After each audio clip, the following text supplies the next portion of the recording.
Welcome back to the PulpMX Fantasy Show presented by Maxxis Tire. I'm Donnie from RotoMoto. In this video, I'll give you 4 riders I like for Daytona and even one that I don't, tips for the FFL, the weekend's weather report and schedule, as well as an early look at my team, all courtesy of Maxxis Tire. You know Maxxis Tire. You know their MXST tire designed by the king of Supercross and my all-time favorite rider, Jeremy McGrath. It is the newest and most advanced tire on the Maxxis MX lineup, featuring an all-new tread pattern, compound, and composition to provide the stability, predictability, and traction that the upper tiers of motocross demand. Available at your local retailer and also at motosport.com. Coming into Daytona, we do lose a few more riders this weekend, but it is slightly offset by gaining a few stars back. Most notably, Guillaume Ferris and Austin Forkner are 2 former All-Stars that will not be on the track this weekend, or the rest of the season for that matter. Evan Ferry is out for Triumph, but Jalek Swoll has been cleared, as well as PulpMX's Jeremy Martin. 450 side, we do have Adam Cianciarulo returning to action, but the MCR crew of Mumford, Oldenburg, and Fries do not seem to be making the trek to Daytona this weekend. All right, on to some picks. 3 riders I like, 1 that I don't, and a high handicap guy if you're looking to gamble in order to win an authentic Nick Romano jersey this weekend. 250 All-Star is tricky, as Deegan, McAdoo, and Hymas were all popular non-All-Star picks last weekend that earned their star back for Daytona, and with Forkner out, that leaves only 4 guys, and of those 4, it's got to be Max Anstey. The clear-cut veteran choice, Anstey is consistent, and most importantly, he is a guy with a reputation of being an outdoor specialist, and with Daytona leaning more in the outdoor styling of obstacles, it's a no-brainer Max can get you some big points on Saturday.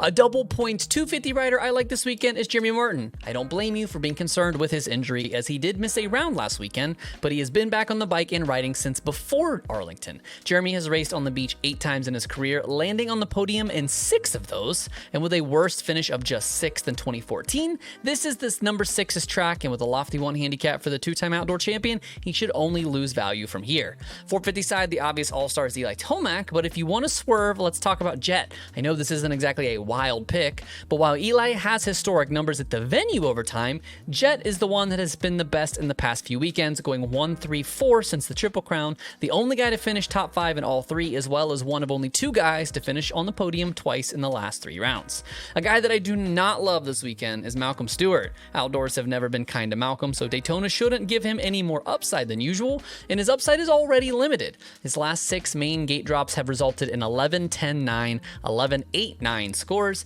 With a 1 handicap, that makes him a safer pick, sure, but unless you think this is his breakout race, he's better to hold off for a more traditional Supercross layout. And the high handicap hero for the round for Arlington is fast Freddie Noren. The new number 22 comes in with a 13, meaning making the main is enough to guarantee him 26 points. Not to mention, just like Max, Freddie is a guy revered for his outdoor prowess. Freddie has made every single main event except the last one, and even then he missed it by just 1 spot. Keep your eye on his qualifying times, and as long as he qualifies somewhere around the top 25, he's worth pulling the trigger on. Moving on to the FFLs, Forkner had both this season, but without him, it is hard to gauge the 250 class. Deegan did hold shot and lead the first rhythm last weekend, so he is a good look, and with a very long lap to the finish, he'll have plenty of time to pick off any outliers that end up in front early. 450 side, Jet takes the lead with 3 FFLs on the year, and is as good of a guess as any for Daytona, but I do not have enough confidence to pick him outright myself.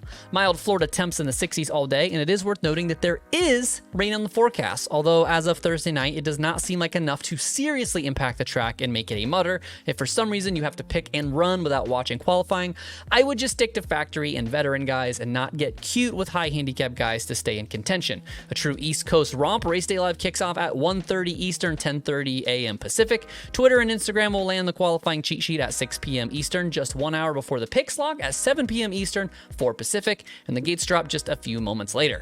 My Thursday team has Max Anstey at a 3, Tom Vial with a -2, Jeremy Martin at a 1, and rookie Nick Romano boasting a 5 handicap. 450 side, I'm going with Eli for the All-Star with a 3, Justin Barcia at a 4, Ryan Brees coming in with a 10, as well as high handicap hero Freddie Noren's 13. Don't forget to follow PulpMX Fantasy and at RotoXMoto on both Instagram and Twitter for injury updates as the weekend rolls on, qualifying info and stats and banter throughout the race itself, and those fantasy cheat sheets once qualifying is done and wrapped. Thanks as always for watching the PulpMX Fantasy Show presented by Maxxis Tire. My name is Donnie. May your chiz this weekend. Remember that 8 is great. And most importantly, have fun.